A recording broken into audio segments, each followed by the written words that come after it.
시청자 여러분 안녕하십니까. 굿모닝 인포맥스 2부 시작하겠습니다. 오늘은 인사로 기업의 동향을 읽는 시간 CEO 인사이드 박지훈 리더스 인덱스 대표 모시고 시작하겠습니다. 대표님 어서 오세요. 네, 안녕하세요. 안녕하세요. 네. 최근 대기업들의 미국 전직 관료 영입 뉴스가 계속해서 들려오고 있는데 네. 오늘은 이 소식 전해주신다고요? 네, 그렇습니다. 최근에는 가장 최근에 하나그룹이 이제 네. 그 미국 전직 관료를 했는데 그 전에를 보면 LG그룹, 포스코, 삼성전자, 쿠팡 이런 네. 곳에서 이제 미국의 전직 고위 관료를 네. 그 영입을 임원으로 해서. 들여서 네. 미국 정재계의 인맥을 지금 활용하고 있는데 잘 보시면 원래 자본은 권력의 냄새에 굉장히 제일 빠른 게 자본이고 네. 다시 그 권력이 자본을 확충시키는 이런 구조를 있는데 네네. 한 예를 들어드리면 우리나라 재벌사들을 보면 제가 재벌 100대 그룹의 지금 혼맥들을 막 분석한 적이 있거든요. 네. 결혼, 네. 혼매. 네. 근데 분명해지는 게 뭐가 보이냐면은 재벌 2세, 재벌 2세들은 정관계의 혼맥이 아주 강합니다. 옛날에는 네. 그랬죠. 네. 예.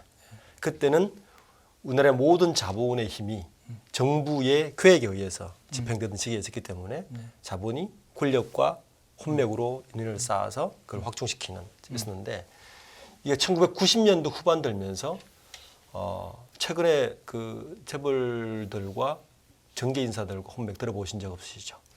좀 약해졌군요. 그랬던 것 네. 같아요. 그러니까 대기업 재벌과 재벌이 결혼하는 건 늘어났지만 맞아요. 네. 똑같은 구조입니다. 그러니까 기업들이 어느 권력과 어느 쪽에 눈을 돌리고 있느냐는 되게 중요합니다. 그러니까 그 기업이 어느 방향으로 가고 있고 그러네요. 그런 걸 읽을 수 있는 부분이라서 최근에 가장 큰 변화 우리나라 기업들의 우리나라 국내의 고위 관료들은 국내 기업의 고위 임원으로 온 경우는 되게 많았습니다. 이전부터 특히 기재부 출신들이라든지 그렇죠. 얘기 많았는데 최근 우리나라 기업이 이제 좋은 면으로 보면 우리나라 기업이 이제 글로벌화 됐구나 이렇게도 볼 수도 있지만 또 어떤 면으로 보면 정부의 역할이 미미하니까 기업 스스로 자구책으로 관료를 하는 것도 아니냐 이런 부분도 볼 수 있는 것 같아요. 그렇군요. 어쨌건 제가 딱 보기에는 미국 시장이 그만큼 중요하기 때문에 미국에 대한 공략책으로 이렇게 영입을 한 미국 사람들을 영입한다 이렇게 볼 수가 그렇습니다. 있는데 하나그룹 같은 거는 바이든 대통령 비서실장 출신을 영입했다고요? 네, 그렇습니다. 데니 오브라이언인데요. 현재 그러니까 폭스의 부사장으로 했어요. 폭스에서도 대관 업무를 했습니다. 예. 그 이제 이력을 보시면 이제 바이든 상원의원 비서실장을 하셨고 네. 부통령 때 대선 캠프에도 있었고 네. 그리고 2016년에 지휘에 입문을 했는데 이때도 대관. 음. 2018년부터 그 이전까지는 폭스 코퍼레이션에 있었는데 잘 보시면 폭스 TV가 미국의 네. 정통 보수 언론이지 않습니까? 그렇죠. 예. 네. 그러니까 이 폭스 TV가 굉장히 재빠른 거죠. 그러니까 정권이 바뀌려 그럴 때 빨리 바이든 쪽의 사람을 대관으로 네. 그래들여서 한 건데 그랬군요. 네.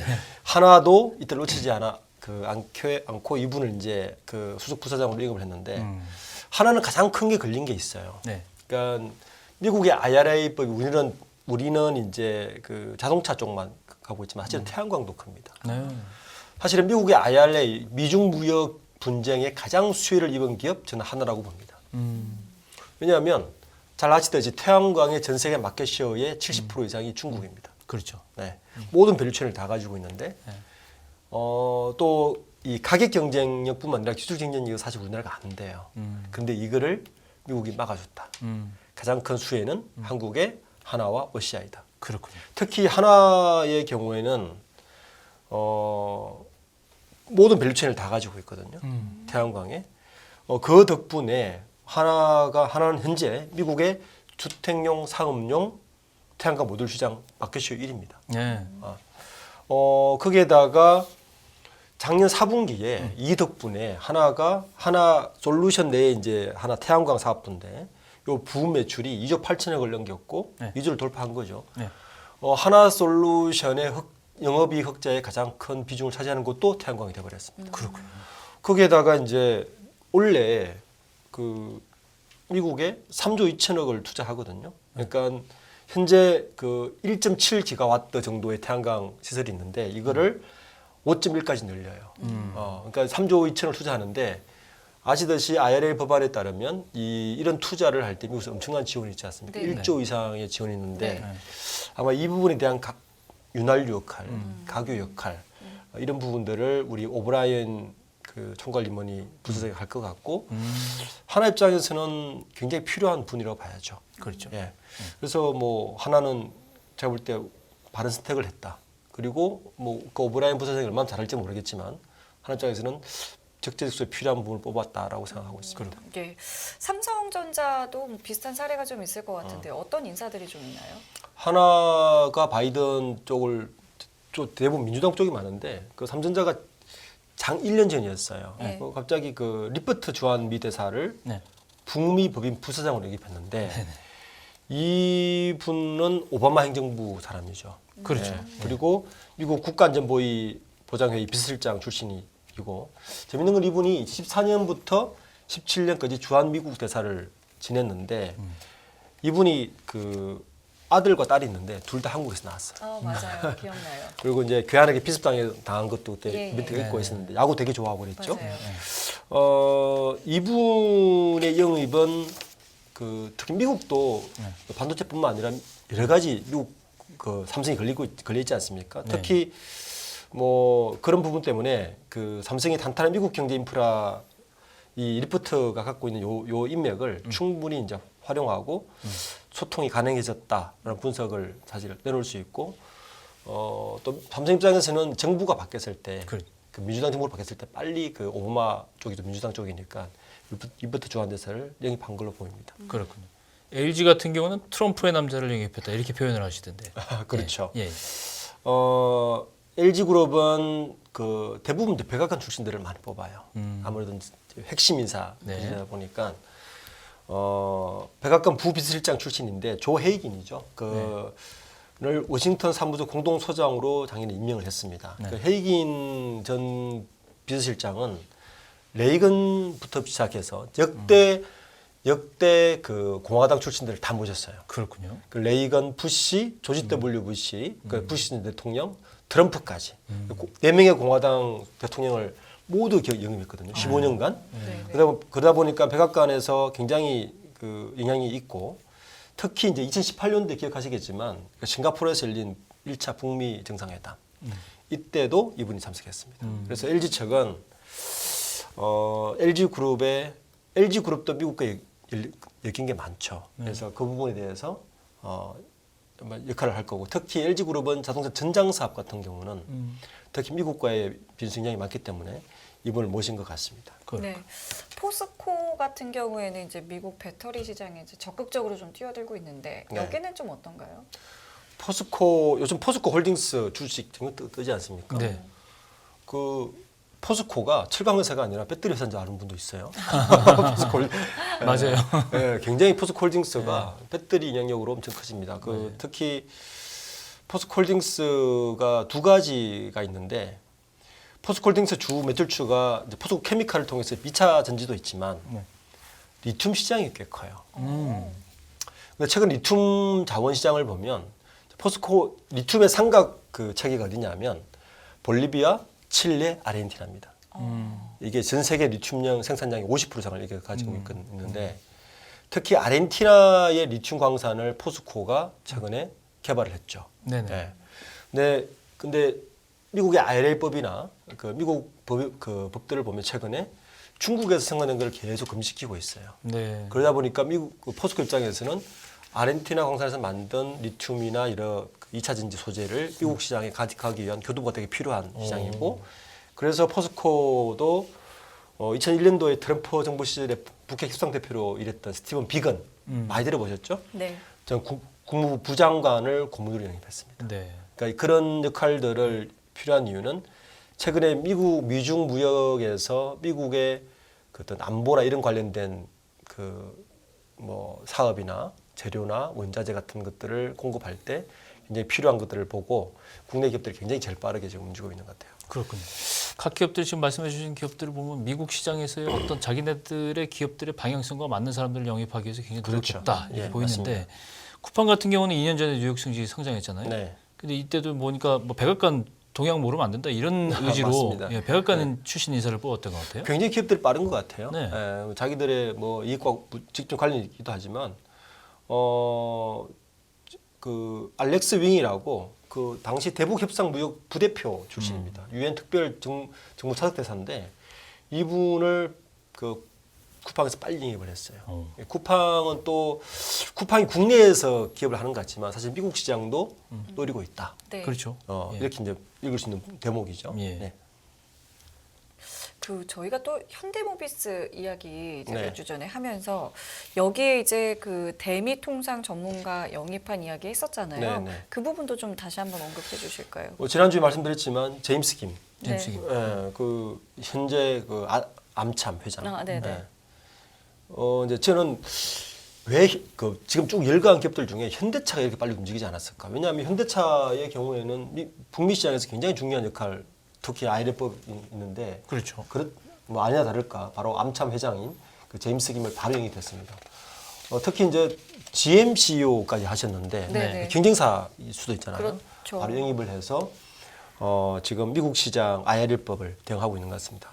초도도 말씀드렸지만 이런 그 일련의 사안들을 보면 정부에서 역할이 너무 굼뜨다 보니까 오히려 기업에서 직접 영입을 해서 대관을 받는 형국으로 굉장히 기업들이 빠르게 움직이고 있는 것 같습니다. 그렇군요.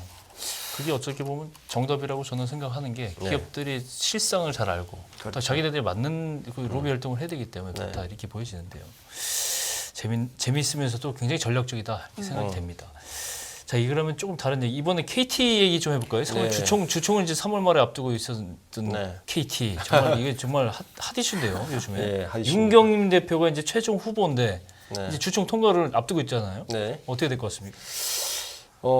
저는 그 KT 입장에서는 KT가 계속 그 관건, 그러니까 관이 주도하는 기업으로 남을 거냐, 정말 사기업으로 갈 거냐에 대한 정말 중요한 분기점에 섰다. 네. 이렇게 생각합니다. 왜냐하면 우리가 이제 기억하시겠지만 원래 구현모 대표가 12월 달에 선임됐다가 네. 3시간 만에 국민연금에서 뒤엎죠. 네. 문제가 있다. 뒤엎은 다음에 그럼 다시 뽑을게 해서 34명이나 그렇죠. 지원을 해서 사상 유례 없이 그리고 많은 실질적으로는 윤진식 전 산자부 장관을 내정하다시피 해서 찍었는데 이걸 다시 뒤집고 그렇죠. 구현모 대표의 오른팔이라고 할 수 있는 윤경림 대표를 선임을 했어요. 네. 한마디로 말하면 KT가 대통령실과 여당의 반기를 들었다. 이런 사건을 볼 수 있어서 네. 굉장히 관심이 갑니다. 그래서 제가 아까 말씀드렸듯이 이 사건은 KT가 진정한 사기업으로 갈 거냐, 다시 그 관치의 하수인으로 남을 거냐에 대한 중요한 갈림길에 섰다 이렇게 볼 수 있는 사건인 것 같습니다. 그렇기 때문에 어떤 인물인지도 좀 궁금해지는데요. 윤경림 대표는 네. 현재의 KT의 포트폴리오 구성을 전략을 짠 분이에요. 그 재밌게도 이분은 네네. 국내 통신 3사를 다 거쳤습니다. 그렇네요. 지금 보니까. 왜냐하면 입사를 네. LG 데이컴으로 했어요. 예. 현재 LG 유스플러스의 전신이죠. 네. 그렇죠. 네. 그리고 하나통신 거쳤죠. 그다음에 KT로 다시 와요. 신사람 추진 본부장을 하고 CJ 잠깐 갔다 다시 KT로 옵니다. KT에서 미래융합 사업 추진실장 이런 걸 하죠. 저때 표현명 대표 시절인데 저 당시에 KT 밑그림을 그립니다.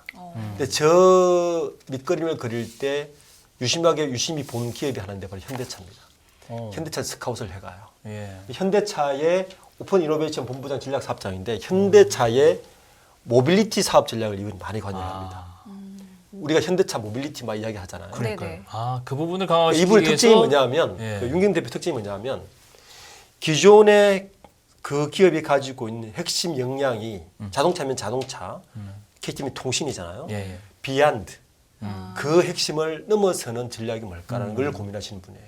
현대차에서는 모빌리티를 내놨다면 KT는 탈통신 디지털 트랜스포메이션을 내놨습니다. 그러니까 지금 KT의 매출 비중에 통신이 차지하는 비중이 60%로 떨어졌어요. 그러니까 B2B나 다른 것으로 그 굉장히 사업 비중이 많이 갔거든요. 특히 그 우리 최근에 챗GPT 이야기 많이 하지 않습니까? 네. 저는 국내에서 챗GPT나 AI에 가장 경쟁력이 있는 기업은 네이버나 가까워되지만 사실 KT다. 굉장히 오래 했어요. 이 분야에 대해서. 그러니까 인공지능에 대해서. 인공지능에 대해서. 그렇군요. 전략 이런 것을 밑그림을 그린 분도 사실은 이 윤경 대표가 사실은 많이 했거든요. 그렇군요. 그래서 KT의 주주 입장에서 보면 KT의 변화에 이 빠르게 변하는 이 변화에 대응할 수 있는 책임자라고도 할 수 있어서 이사회에서 좀 바른 결정을 했다고 보는데 대통령실은 부글부글 하겠죠. 우리 박주근 대표께서는 윤내정자의 대표 확정 가능성 어떻게 보세요? 31일이죠? 네, 31일입니다. 저는 높다고 봐요.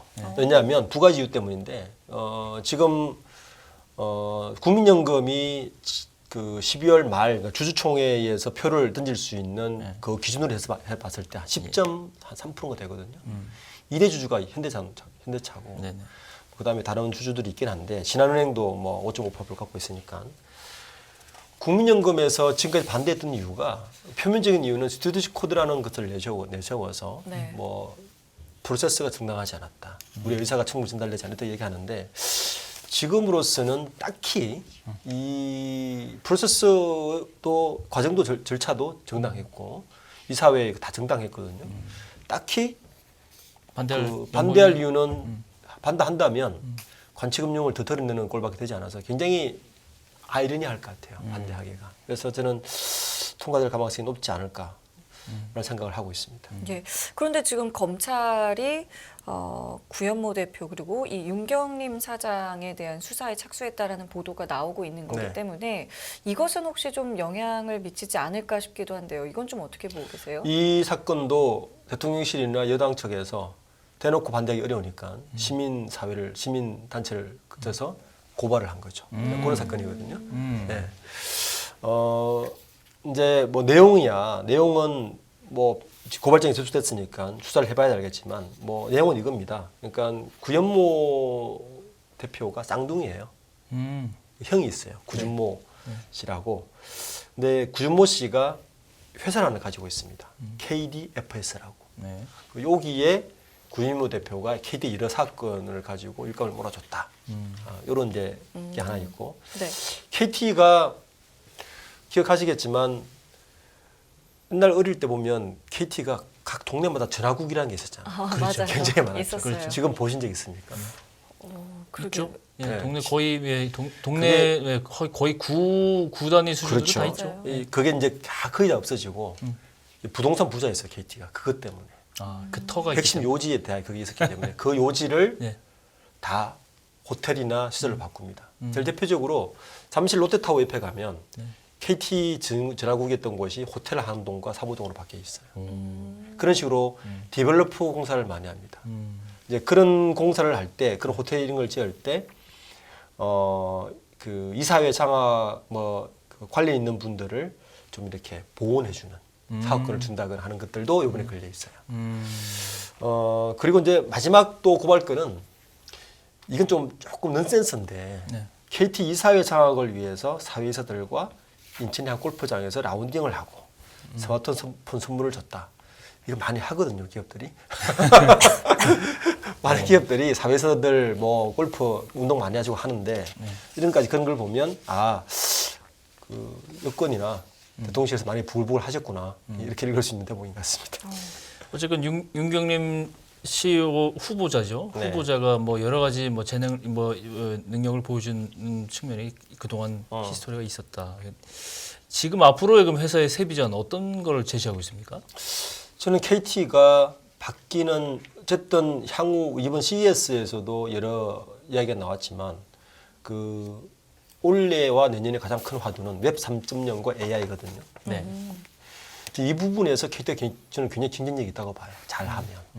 특히 이제 챗GPT AI 쪽은 굉장히 오랫동안 연구를 해왔고 경쟁력이 꽤 있고요. 예. 하드웨어적으로. 그리고 그 특히 그 AI 쪽도 굉장히 오랫동안 연구를 해왔기 때문에 KT가 그러니까 구현모 대표의 슬로건은 디지코였거든요. 디지코. 뒤집고. 근데 지금 윤경림 대표가 나오면서 그 디지코 AI 이렇게 이제 붙인 것 같아요. 디지털과 인공지능. 그렇죠. 그러니까 디지털 트랜스포메이션 플러스 AI 요 구도로 가서 현재의 통신사들이 안고 있는 탈통신의 포트폴리오 이 빠른 변화를 더 빨리 진행시키지 않을까라고 내심 좀 기대해 보고 있습니다. 예. 자, 그렇다면은 이 KT의 사회이사 같은 경우는 지금 또 어떤 인물들이 지금 KT의 사회이사들을 보면 되게 재밌어요. 딱 그 TO가 있습니다. 저는 사회이사들을 활동한 이제 봐오다 보니까 예. 딱 그 명단을 보면 아 여기 TO가 보여요.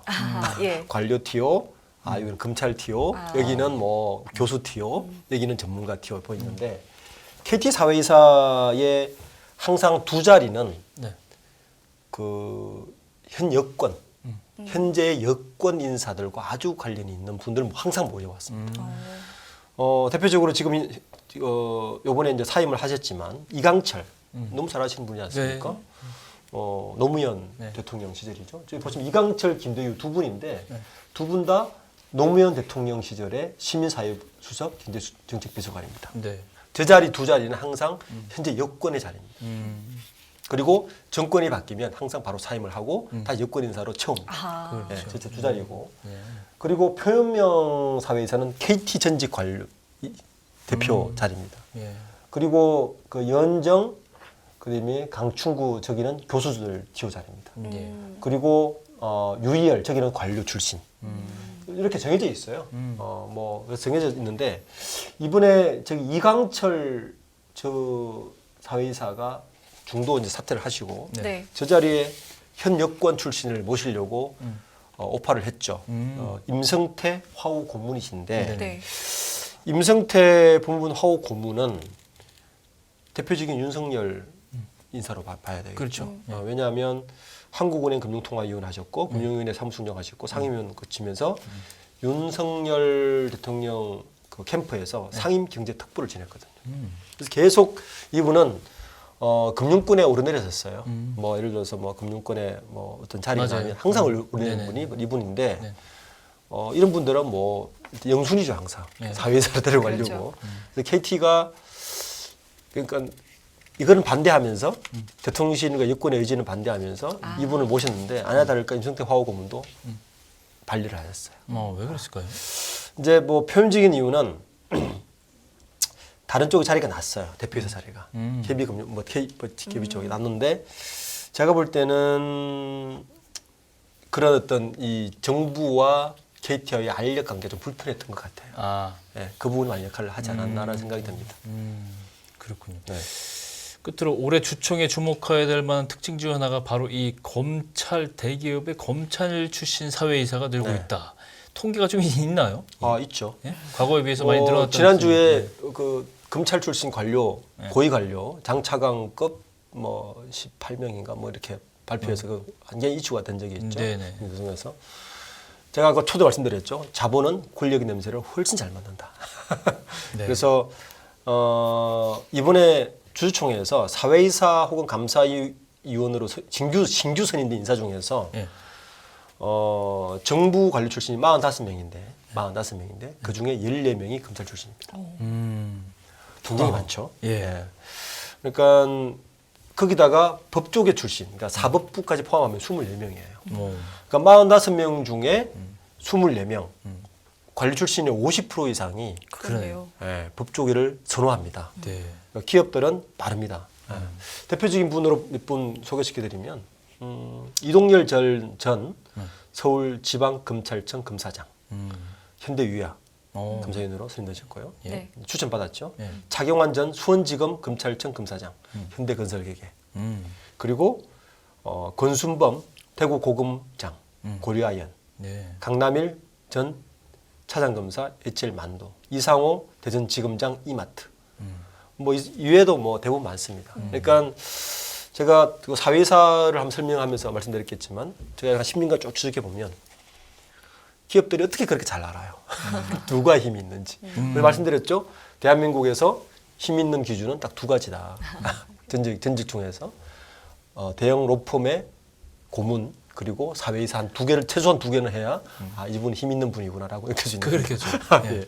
그래서 이번에도 여지없이 그런데 이렇게 이제 검사 출신, 사법 출신들을 모시면서 기업들이 내세우는 거는 지배구조 투명화를 내세우는데 그건 저는 맞지 않다고 봐요. 그러니까요. 네, 그냥 그렇다라고 해도 우리는 다 알아듣는데 굳이 뭐 지배구조 투명 이렇게 이야기할 필요는 없다. 어쨌든 이번에도 역시 특히 검사장 출신들을 굉장히 선호합니다. 이 검사장 출신 분들은 기본적으로 2개 이상의 사회사를 겸직합니다. 제가 지난주에 보도자료로 우리나라 현재 대기업 사회사 연봉을 제가 조사를 한 적이 있거든요. 100여 개 조사를 했는데 뭐 1위가 삼성전자인데 사회사 연봉이 1억 6천이에요. 한 2개 하시면 3억 2천입니다. 그러니까 평균 연봉이 한 8천만 원 정도 되니까 한 2개 하시면 2억 가까운 연봉을 받으시고 아까 고발도 당했지만 골프도 가시고 이런 역할도 많이 하시는데 어쨌든 미국의 관료도 마찬가지고 우리나라의 사회에서도 마찬가지고 자본은 권력의 지도에 굉장히 민감하게 움직이고 있다. 또 그것이 사업 역량이나 네트워크에 굉장히 중요한 역할을 하고 있어서 투자하시는 분들은 또 이렇게 봐도 재밌어요. 갑자기 사회사 한 분이 그만두시고 좀 유력한 사회사가 그분이 들어왔다. 아, 저 기업은 뭔가 새로운 걸 뭐 하려고 하는 기조가 기업의 있구나. 움직임을 저희가 이런 좀- 사인을 보는 것도 되게 재밌는 그렇죠. 인사이트입니다. 그렇죠. 예, 그래서 투자하시는 분들은 또 그런 시각으로 기업 인사를 보는 것도 굉장히 중요한 팩터라서 그것도 유념 두시면 좋을 것 같습니다. 네. 그렇군요. 자, 그러면은 이제 뭐 끝으로 저희가 시간이 조금 남아서요. 요즘에 좀 관심 있게 보는 기업이 좀 있으신지 이유도 좀 있다면 말씀을 좀 해주실까요?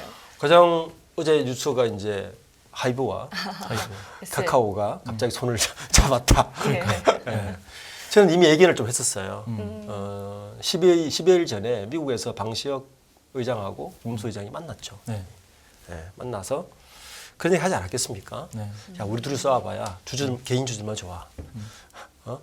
그만 주가를 높이자. 이게 많은 매매 만 원 올라갈 때마다 몇천억이 날아가잖아요. 그렇지 그렇죠, 않습니까? 그렇죠.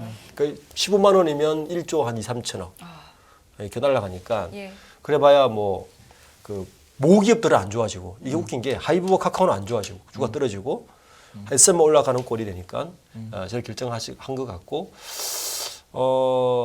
카카오 입장에서는 굉장히 날개를 달았다. 저는 그렇게 생각합니다. 왜냐하면 이 단순히 SM엔터를 인수하는 목적이 아니고 카카오의 가장 큰 난제는 이게 기술주로 그냥 존재하느냐, 성장주로 가느냐의 분기점에 있는데 이 성장주로 가는 핵심은 글로벌로 나갈 수밖에 없는데 그렇죠. 글로벌의 교두보는 결국에는 IP를 보유하고 있는 K 컨텐츠밖에 없다. 이 결론이거든요. 사실 이 비즈니스 모델은.